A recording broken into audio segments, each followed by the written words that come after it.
75 வயசுல இவர் 50,000 கிலோமீட்டர் நடந்திருக்காரு. இன்னுமே நடந்துட்டு தான் இருக்காரு ஒரு நல்ல நோக்கத்துக்காக. என்ன கதை அப்படின்றத நான் சொல்றேன். ஸ்டீவ் ஃபுகெட் அப்படின்ற இவருக்கு 2 பசங்க இருக்காங்க. ஒரு பொண்ணு, ஒரு பையன். இந்த 2 பசங்களுக்கும் சின்ன வயசா இருக்கும் போதே இவங்களோட வைஃப் இவரை விட்டுட்டு போயிடுறாங்க. அதனால இந்த 2 பசங்களுக்கும் சின்ன வயசுல இருந்தே ஸ்டீவ் ஃபுகெட் தான் வளர்த்துட்டு இருக்காரு. இவருக்கு பொண்ணு இருந்தாலும் சரி, இவருக்கு இவரோட பையன் தான் ரொம்பவே பிடிக்கும். 1999ல இவரோட பையன் துரதிர்ஷ்டவசமா அவரே அவரோட உயிர் எடுத்துக்கிறாரு. அவருக்கு ஒரு 23, 24 வயசு இருக்கும் போது.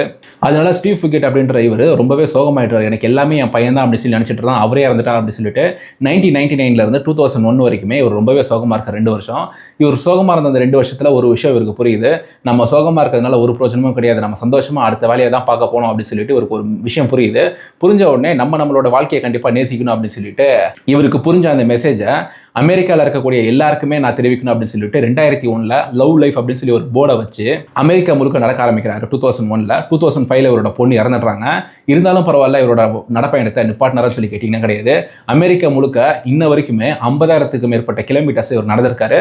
அமெரிக்காவில் 50 ஸ்டேட் இருக்கு. அதில் 48 ஸ்டேட் இவர் கவர் பண்ணியிருக்காரு. இவர் போகிற வழியில் இவரை பார்க்குற எல்லாருமே இவர்கிட்ட ஒரு 2 நிமிஷம் வந்து பேசிட்டு, உங்களுக்கு என்னங்க வேணும், என்னோட வாழ்க்கையில் இந்த மாதிரி விஷயம் நடந்துட்டு இருக்கு, நான் என்னங்க பண்ணணும் அப்படின்னு சொல்லிட்டு இவர் ஒரு அட்வைஸ் கேட்பாங்களாம். இவருக்கு சாப்பாடுலாம் கொடுப்பாங்களா. இவருக்கு போகிற வழியில் இவர் போகிற வழியில் இவருக்கு பார்க்குறவங்க கொடுக்குற சாப்பாடு, இவருக்கு பார்க்குறவங்க கொடுக்குற காசு தான் இவரோட வருமானம், இவரோட சாப்பாடு எல்லாமே.